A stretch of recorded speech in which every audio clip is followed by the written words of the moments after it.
Hey there, Deb. Good morning. Good morning to everyone watching this travel talk today. Good morning, good afternoon, good evening, whichever it is when you are catching us here. We are happy that you are watching and learning a little bit more about the Trains of Colorado trip. And you'll notice the number. Trains of Colorado trip number 2. This will be the second Trains of Colorado trip Yes. of the year. The first one was extremely popular. Had a quick sign up on that, and so Deb was able to quickly find another time slot that she could take another tour, and she's heading out again. Yep. So lucky you. This next one is going to be going September 17th through the 24th of 2022. Deb's going to talk about that here in just a second, but I thought we would briefly just mention was it in May? It's hard to believe we're already in June here now. We had our first travel show in person back in a couple years, and it was fun. I know, Deb, you attended both. It was Yep. fun to see everyone, see faces again, and We had nice turnout at both of them too, so we were very pleased, both Waterloo and Fort Dodge. So a lot yeah, of people signing up from it as well. So yeah. People are getting back in the traveling spirit. You hear it over and over and over again. We're so tired of being home. We want to go. Let's go. We'll go anywhere. So they're really, and sign up right now for all of our trips is really good. So you that's why bet. we're out here trying to offer these, because we don't want you to miss out. Several of my trips already for the rest of this year are either full or near full, so. And when I say full, I'm just going to take a second here, Rachel, and remind them about this. When I say full on our motor coaches, we go with approximately about 30 people, give or take a couple each way. And we're holding it back to that number, and will be through the immediate future, through the rest of this year at least. Keeping it at that, number one, due to COVID, and number two, due to the fact that restaurants, needless to say, every place of every business anymore is shorthanded these days. And just don't have the number of employees that they normally do have. And so they're having to cut back on that. And so when I like to get these good restaurants that I've always had in the past and want to keep doing those, if I call them up and say I've got 38, 40 people I want to bring in, before I even hardly get the numbers out of my mouth, why they're coming back and saying, I'm sorry, we'd like to help you, but we just don't have the staffing to do it.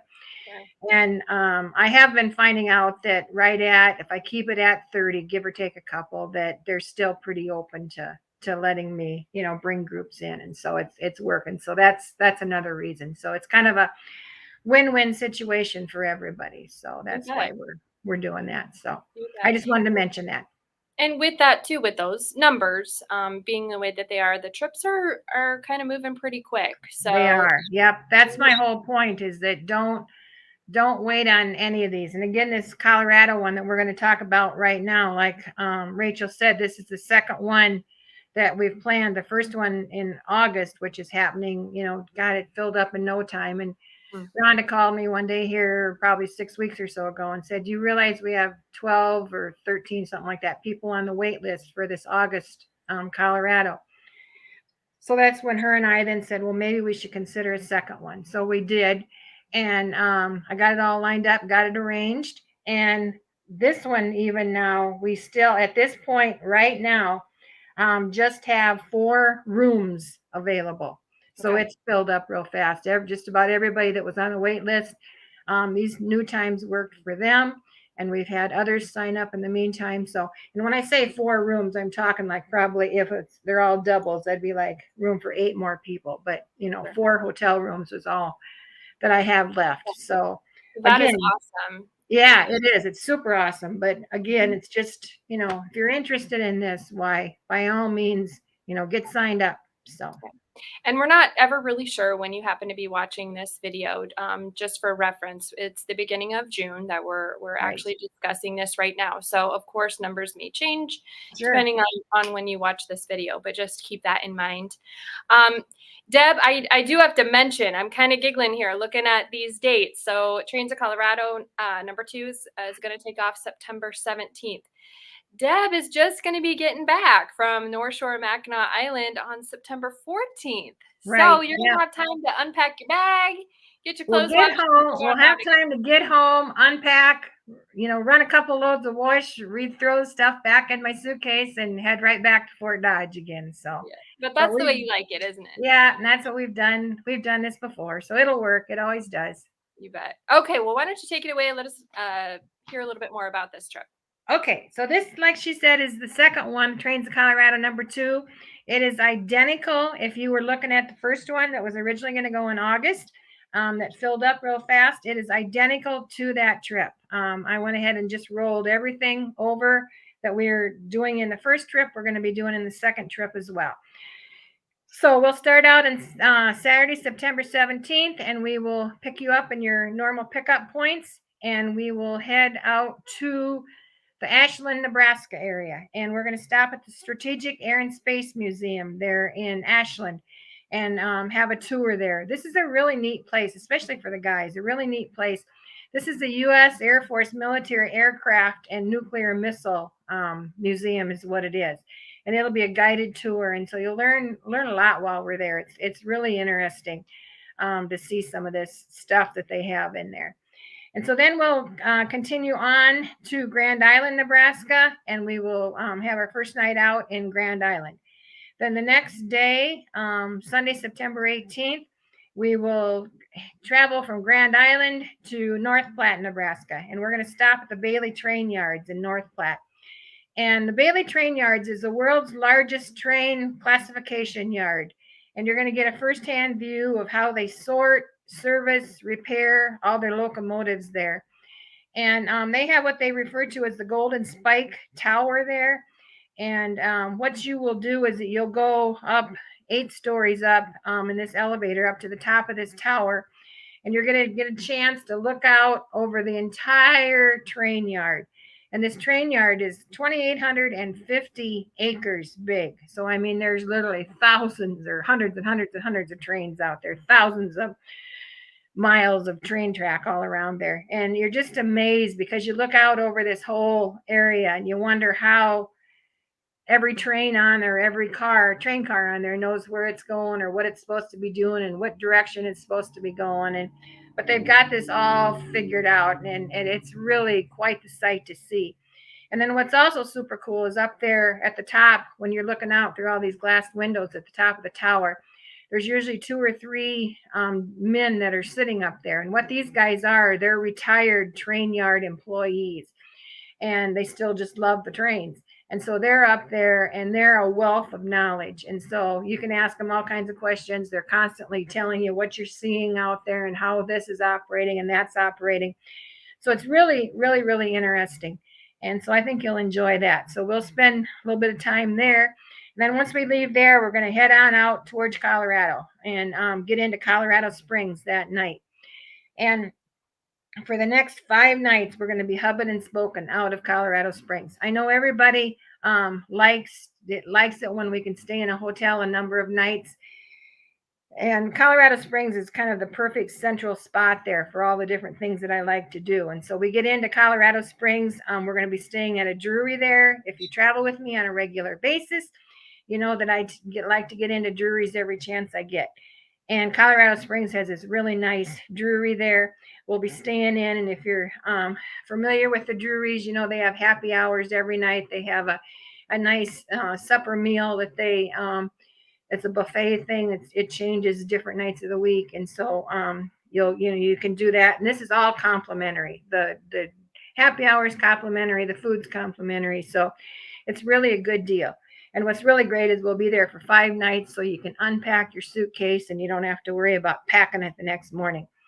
So that evening, then we'll get in there. This is the end of day 2. And then on day 3, Monday, September 19th, We're going to go into Colorado Springs. We're on the edge there with our hotel and go into Colorado Springs. And we're going to visit, the first thing we're going to do is we're going to visit the U.S. Olympic and Paralympic Museum. And this recently completed museum is really a neat thing. It captures the history of the Team USA at the Olympics and the Paralympic Games. So with them just getting over this past winter, why everybody that watched them, I think, enjoyed them. And they will, you'll learn a whole lot more about these. You'll learn the history of the Olympics, and it's just a really interesting place. Then we'll leave there and we're going to go out to Garden of the Gods Park. And this is where you'll go out there. This park is beautiful. It's got once you get within a couple miles of Garden of the Gods, it's just like you move into a different world. All of a sudden, all this huge red rock appears. And we'll go out into the park there at Garden of the Gods. We'll have a step-on guide that'll come on and take us through the park and tell us everything you're seeing and all that good stuff.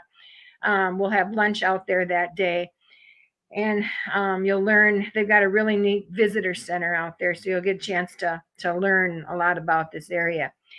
Then we're going to leave there and we're going to go to Seven Falls Park, another unique area. And these are all right on the outskirts of Colorado Springs.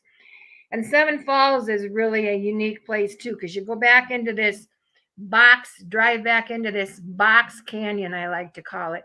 And you're met by this huge high waterfall.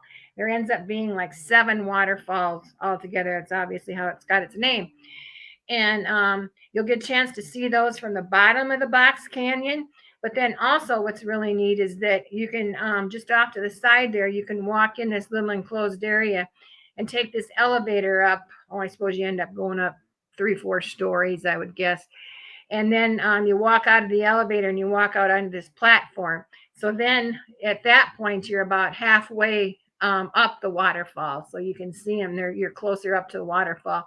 So you can see it. And if you're really ambitious and really vigorous, why you can walk the steps up along the waterfall as well. But anyway, it's really one of those beautiful, breathtaking things, beautiful areas.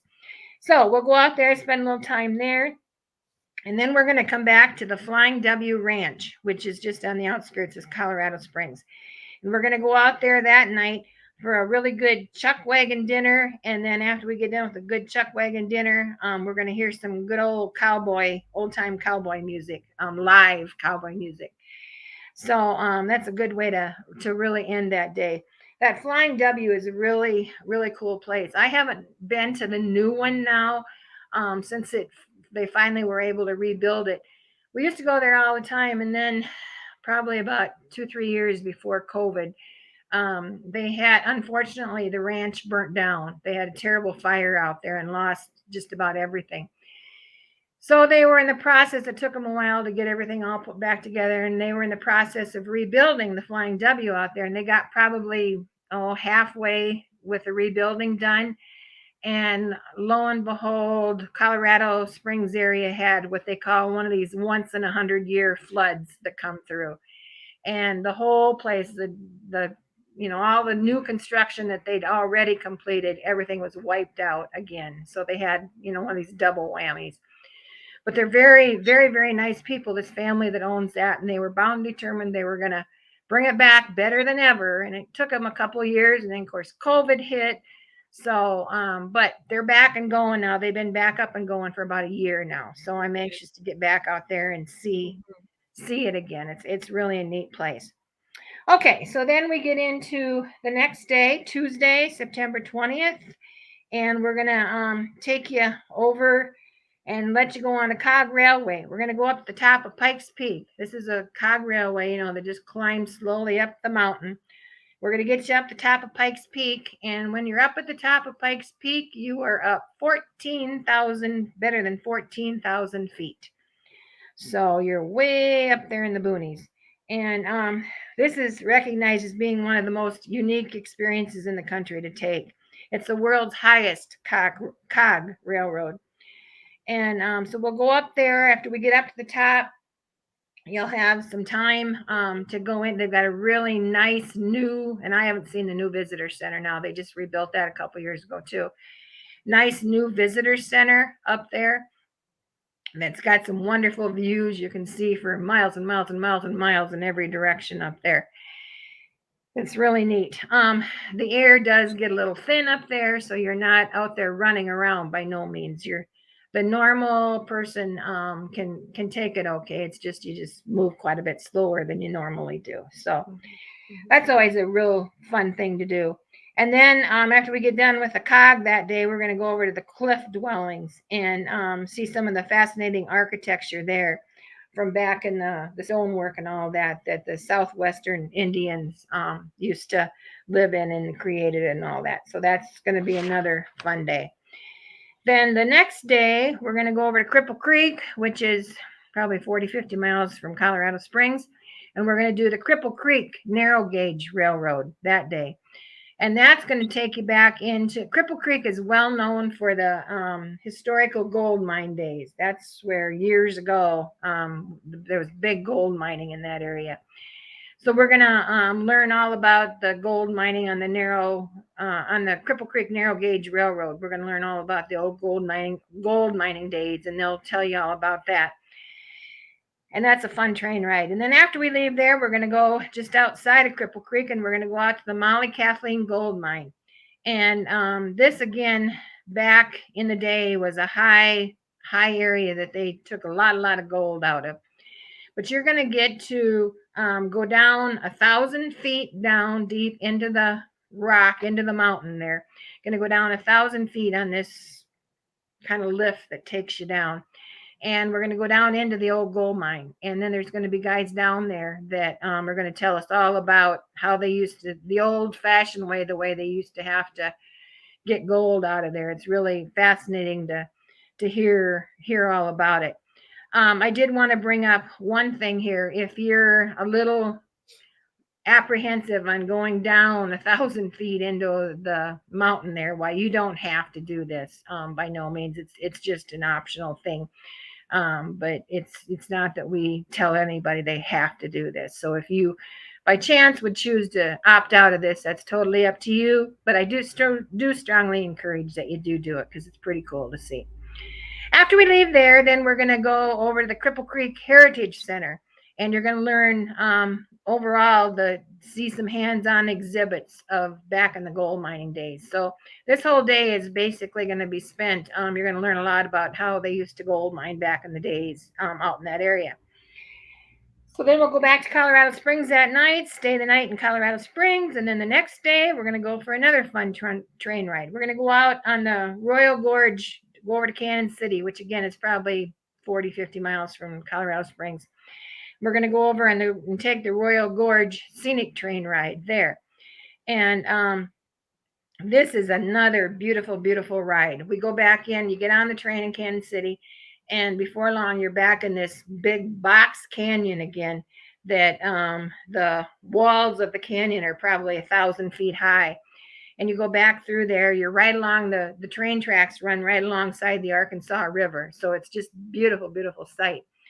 And after you're on the train for a little while, you're going to come across where you're going to look up above and you're going to see this bridge that goes across the box canyon from one side of the canyon to the other side of the canyon. And you're going to see this bridge up there, and it's really cool. Well, then that afternoon, after we get done with the train ride, we're going to go up to the top of the mountain there, up there, and we're going to go to visit Royal Gorge Park. And at that time, then you're going to get the opportunity to walk out on this bridge that you've seen earlier that morning that was 1,000 feet high. You're going to get a chance to walk out on this bridge and look down and see the river and see the train tracks where you were that morning. It's really, really, really a cool sight. So I think you'll enjoy that day. And they've got a lot of other fun things there at the park too that you can do at Royal Gorge Park. If you're super, super, super brave, you can they have a sky thing where you can go across on a zip line across the gorge. They have these swings where you can swing way out on it. I mean, it's quite the place. But anyway, it's a cool place to visit. So we'll do that. Then again, take you back to Colorado Springs that night, which will be our last night in Colorado Springs. The next day, then, that's getting into day 7. We'll say goodbye to Colorado Springs and Colorado, and we're going to start heading our way back home. And this will be an all-day travel day this day. And then we'll get you back to Salina, Kansas, where we'll spend the night that night. And then the next day, the last day out, we will leave Salina and we will travel just a little ways over to Abilene, Kansas. And we're going to stop and visit the Eisenhower Presidential Library and Museum and see that. And then that's pretty cool, too, to see that. You'll see President Eisenhower's resting place and all that. It's right there as well. So then we'll leave there and then we'll get you on back to Iowa and get you home. So that's going to be a fun 8 days. Pricing on this one is $19.99 per person, double occupancy, $25.99 per person single, and $17.99 per person for triple or quad. So again, and I did want to point out again too, if you do have any major respiratory problems where breathing or getting short-winded when you walk, just even short distances, this may not be the trip for you because even in Colorado Springs, you're up there at a higher elevation. And so it does get, the air is a little thinner. And so you just kind of have to exert. And one thing, and I'm going to prepare you in the meantime, or prepare you ahead of time, you're going to hear me drill this into you over and over and over again. When we do get out there, one of the big things that keeps you from getting sick due to the thin air is drinking lots of water. I know it doesn't seem like, how the two go together, but it works. So we supply you, we keep you in water every day. And you're going to hear me say, drink. And that's what you got to do to avoid getting, the high altitude, to help it so it doesn't bother you. So, I mean, that's everybody. And you get out there and you're going to hear it from everybody. They're going to be saying, you're not used to this. Make sure you drink. So anyway, that's just some food for thought. Yeah. Okay. Awesome. Okay. I'll finish up there, Deb. I mean, another just cool trip that. Yeah, it is. It's really I don't know if neat. you can beat the time of year. I mean, August is going to be great as well, but September, what a fun time of year. Yep. Lots of different places you're visiting. I love that you get to stay basically in one hotel for the majority of the time, and you're traveling Sure. bits and pieces out throughout Yep. there. So, as always, if you have any questions, please reach out to Deb right here or Yep. Rhonda at the office. You can see the 800 number listed below. You can also visit the website at northlandtravel.com. You can print off an itinerary, or if you would like us to print one off and mail it to you, you can just give the number a call there as well. And I'm looking at our trip listing, and I do just want to mention as well, if you're looking for fall trips, we had just Deb, like I said, she will have been on the North Shore Mackinac Island tour. That one is September 8th through the 14th, and then you've got this Train to Colorado trip right after that. Texas, this was actually a trip that Deb planned. Maria will be hosting that one as well. That one's in October. Door County, another one with Deb in October. And then you're getting into some of the Christmas things. So Branson, Right. Christmas around the world in Omaha. Branson Just Christmas. lots of fun ones coming up. Yep. So again, if you're looking for the fall time, another thing you can call the office for, would be happy to send out the trip listing, or Rhonda can visit with you about some of the other trips that are coming up at that time frame. So Yep. And if you have any questions, most of you have my contact information too. So please feel free to contact me and I can get you the information out as well. Perfect. Well, thanks again for planning another trip, another amazing trip, Deb, and for hosting and telling us all about it today. Thank you all for watching, and hopefully we'll see you out and about on one of these next trips. So everyone have a great day, and thank you so much.